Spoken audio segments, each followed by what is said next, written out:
Updates. Welcome back to Good Morning Tobago on Tobago Updates. Well, viewers, now we're going to end our program on a bit of a lighter note. And that's a conversation that seems to not be dying within our space. And that is about the $200 date.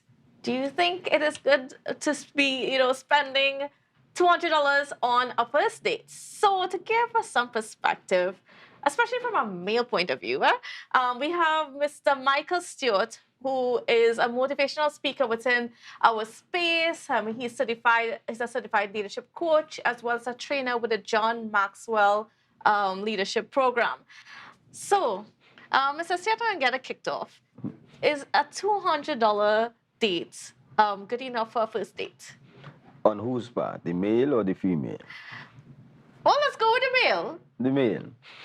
Well, I want to use the theory, something called the sofa theory by the psychologist Eleanor Greenberg. Eleanor Greenberg says, when you're going on a date, look at it from as though you're going to shop for a sofa. The question is, what kind of sofa are you looking for? Right?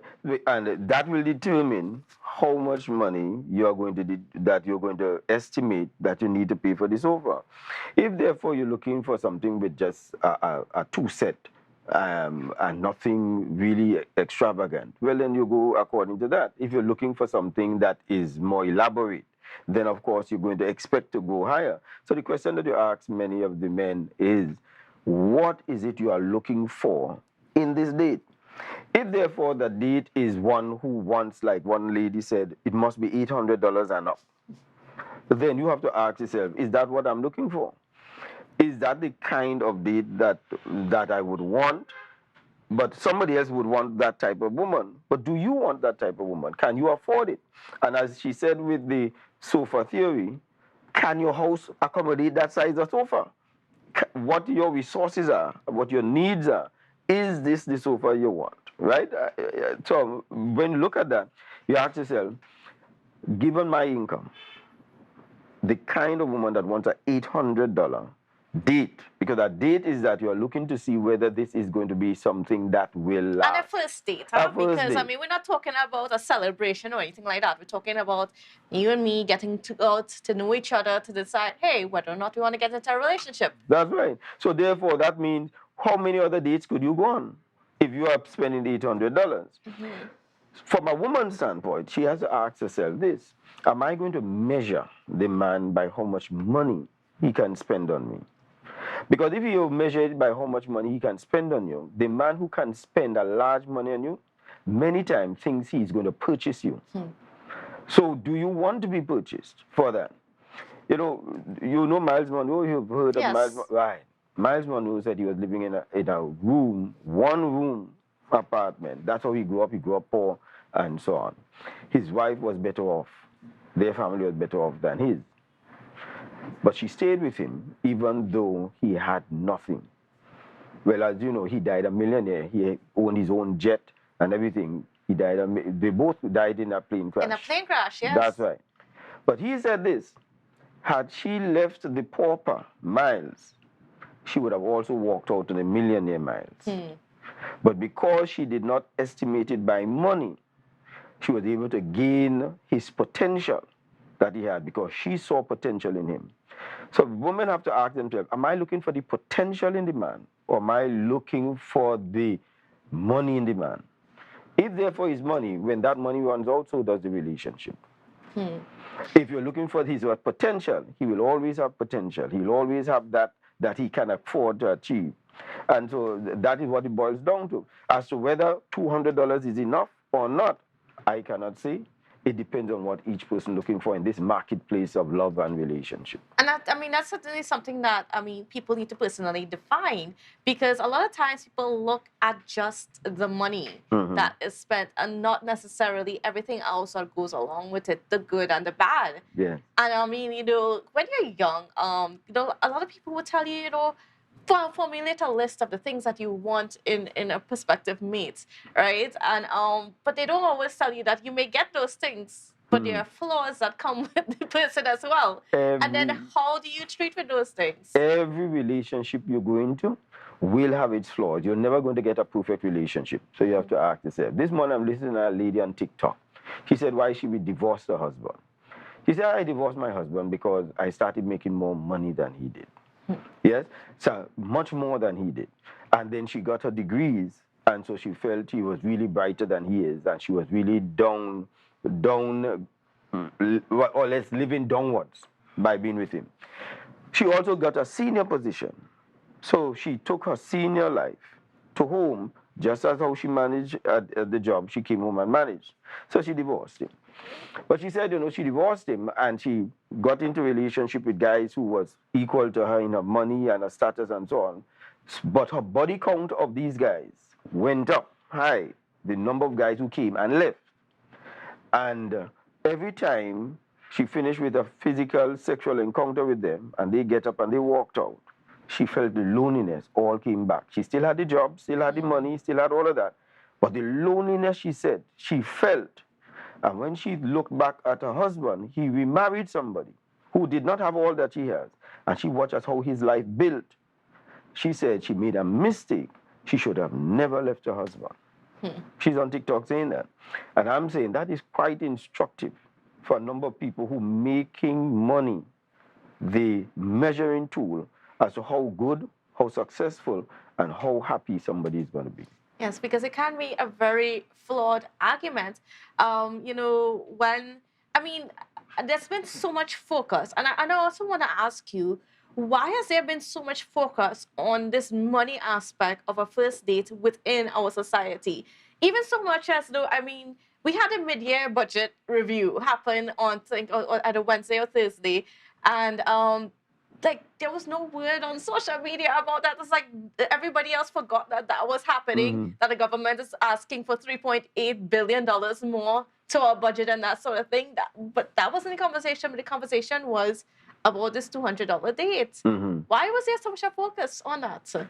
Well, I think that we have become a society that have become very capitalist. We become very materialistic, and we measure significance in that material things that we get. As to whether that is going to give us happiness, we will soon find that it doesn't. Because after we've gotten all the money that we have, somebody said after they've gotten all the money and all the career, the last thing that you always get back to after you retire is always a home. Not to a job, not to money. And there are many people with money who are seriously ill, but they have a family. Yes. And then we have to add into the conversation the aspect of social media and the things that we see on social media. Because, sometimes, like, as you mentioned, TikTok and so on, people can put together all these wonderful experiences that they've been able to have on a first date. But tell me about the dangers of that, of you seeing those things and then deciding that you want those things and you keep seeking out those things, but then you're missing the bigger picture and you're missing all the bad that's actually behind the video or behind the nice, pretty shots, so to speak. Well, social media have been able to teach our people that when a woman looks good, she gets more following. So she posts as many selfies as possible. So a charming, nice-looking woman gets that. That gives her significance. People even want to be seen if they're in a relationship. You must post my picture with us in order to validate our relationship. Because one woman told me that she's with a guy, and she said, well, I don't think he loves me. And when I said, why? He said, because he doesn't post my picture on his status. And I'm saying, but how could you know? Make that a measuring of how much he loves you, because you are not there. I try not to post my children. It does not mean that I don't love my children. I love my children dearly. But I don't post them on social media because I don't think social media is my grouping that has to validate me or my family. But people have taken that as their measuring tool. And that is unfortunate because we now live in a facade. We live in a false sense of who we are.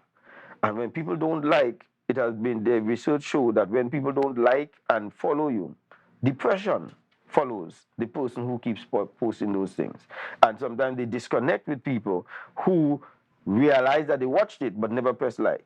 Because some people will say, but you did not like the picture that I sent. I said, what picture did you send? You see? There's So, too much emphasis on that yes. superficial validation. Yes. Yeah. We keep focusing on that. It's unfortunate that we in the Caribbean, because you would have thought that that would have happened in the first world because of the way how they operate, and now we in the Caribbean have now gone to that. And one of the questions that I ask many of the people who come and they say, listen, this is the kind of guy I like. I want a guy who's settled. I want a guy who knows, has his stuff together, they say, has his own house and this and give all of these things. Good job, working for so much money. That's the kind of guy I want. So I asked the woman in this case, because mostly women looking for that kind of qualification in a man. And I asked, if you get that guy who owns all of that, who really does as excellent as you say, you as you are in your state, barring your good looks and your shape and all of that, barring all of that, will that guy want you? And when you now ask the person to give you a history, sometimes you have 2, 3 children for different men, you don't have a settled job and so on. So what is he getting in return for a guy who has all of that? He's not going to get a good exchange. So this thing about a prize, that I am a prize to a man, what is he getting out of it? And men, if you notice, are not looking for steady marital relationships because many times it is not in their interest. If you notice that we had one athlete, when his wife sued him, all his assets were in the name of his mother. Yep. A lot of guys are wising up that women are after your material things. Some women, not all, some women are after the material things. They're not after love, affection, and family life. And that is not going to go out in anybody's interest, whether it's the man or the woman. Now, what do you say to men out there, especially those young men that are, going out there into the world, trying to say because they want that family, they want that structure in their life, and they want to find that person that they can be happy with, for the rest of their life. They can grow old together, that whole thing. What is some advice in terms of, especially when with this whole argument raging about what should be spent on the first date? How should they handle that? How should they really handle the first date? I think that from the man's standpoint, Yes, from the man's I think that a standpoint. man has to now estimate, if I am going to take a girl out, what is it that I'm prepared to set as my spending limit that I can maintain and always increase? If I start at my upper end, then that means I cannot increase much. And that is going to send a signal to the woman that I am not continued to be valued. Oh, she's probably not worth it. Right. But if I start at a low level, I can always, after having gone on that first date, she's nice. We had a nice conversation. I like her thinking. I could take her out on another date. I can up that. And that as we go, we continue to up. But when you ask somebody to start off at the top, they can't progress much more than that without having to go to an extent, as they arrested a gentleman in Trinidad, I understand, because he said the demands that the woman was making on him, he had to end up becoming a criminal in order to keep up with it. And this ties into something that was said. I mean, Dr. Ralph Gonzalez, the Prime Minister of St. Vincent and Grenadines, he made a statement last month at the CARICOM Heads of Government meeting to discuss crime as a public health issue within our state, within the Caribbean nations. And that is that, sometimes women are very high maintenance. The man has to turn into a criminal. Now, Dr. Gonzalez did attract quite a lot of criticism for that statement. But here you are saying that, I mean, maybe there's some validity to it. Yeah, it is. I had a partner, this was some years ago. He met the girl, and her birthday came soon after meeting her. He wanted to buy her chain, gold chain, pendant, bracelet, and a ring. I said, boss, when you go with all of that on her first birthday, if you go lower than that for the second birthday, it means that you have indicated that you probably do not look at her countenance to her more, but rather less, it is going to affect it. By the second birthday, he was not in a job. And so did he lose the relationship because she was not getting, you have already set a benchmark. And she was out. He was so depressed. And we also have to take into consideration life happens. I mean, nobody expected us to be in a pandemic for a couple of years. And look at what that did to a whole lot of people. People are still struggling at this point in time with that. And people generally doing it because, as he said, if he loves to all. Yes. Right. But then you see, you must have money management skills.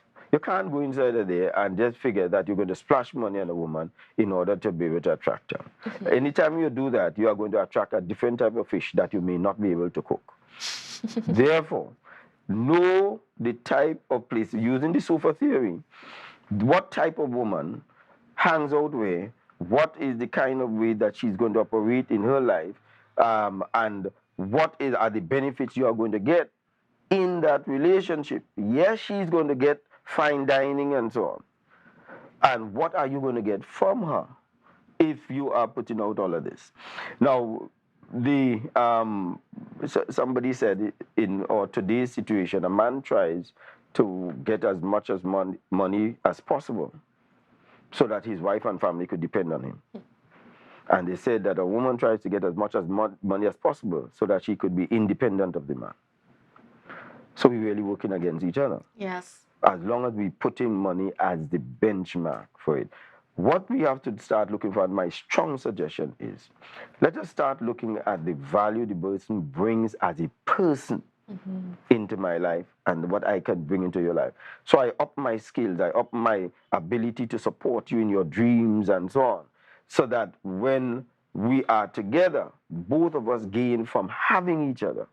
And not that has to be dependent upon money. If the value of the money devalues, what are you going to say now about the relationship if it stands so heavily on $200? Long time you could have gone to a date and just buy ice cream. Yeah. And those relationships lasted. Now you have to go to some of the most expensive hotels, and the relationship is not lasting. So it makes no sense in my books. Certainly. And then, I mean, I don't know, some women are out there probably saying that, some men, you need to get the money out of them because they don't treat you well. But we're not talking about that. We're talking about the men here that are really trying. They want to do well, but they're being discouraged also with this argument or the expectation these women have from them as to what they should be bringing to the relationship. So I want to ask you, what advice you should give to young men in a situation who are just, sort of like, I've tried this so many times.